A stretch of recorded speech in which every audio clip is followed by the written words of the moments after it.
here are a couple rules to remember about determiners.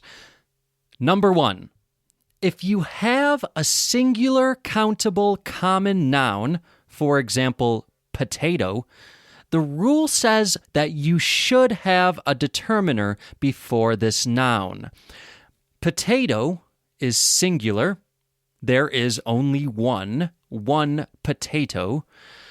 Potato is countable. You can count them. 1 potato, 2 potatoes, 3 potatoes. Potato is a common noun. That means it is not the official name of a person or a place, like the Statue of Liberty, or a person's name like Mike or Alexandra or Greta. Okay, so now we know potato is a singular, countable, common noun. Here is my example. Yesterday I ate a potato. The potato was purple. Number 2, rule number 2. You can only use the indefinite articles, a and n, before a singular noun, and you cannot use it before a plural noun. The rule says you can say a potato, but you cannot say a potatoes. A lot of students have trouble with rule number 1, partly because it's kind of a stupid rule.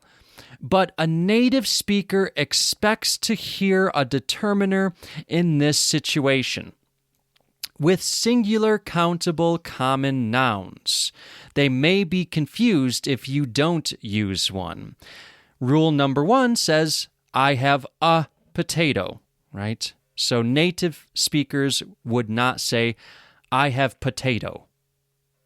Unfortunately, that makes it important.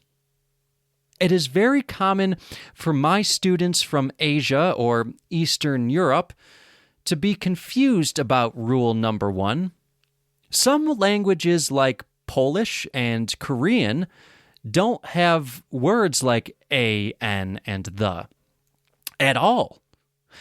If you love maps as much as I do, go to the English Sessions website to see a map of the world indicating which languages in which parts of the world don't have these types of words. Rule number 1, using a determiner before a singular countable common noun is broken all the time. This rule is broken all the time. Often you will not see a determiner before common places that we go to all the time. For example, native English speakers say, go to church or go to school. I will go to school now. In the UK, they often say, go to university or in hospital. I'm sorry, I am in hospital, so I can't talk about grammar right now. In my opinion, rules are meant to be broken, but English speakers will break them in specific ways. It is useful to learn how native speakers break the rules instead of just making your own rules. Any questions? Write to me at mike@englishsessionswithmike.com. Leave a message for me on the website, www.englishsessionswithmike.com, and I will play it on the podcast.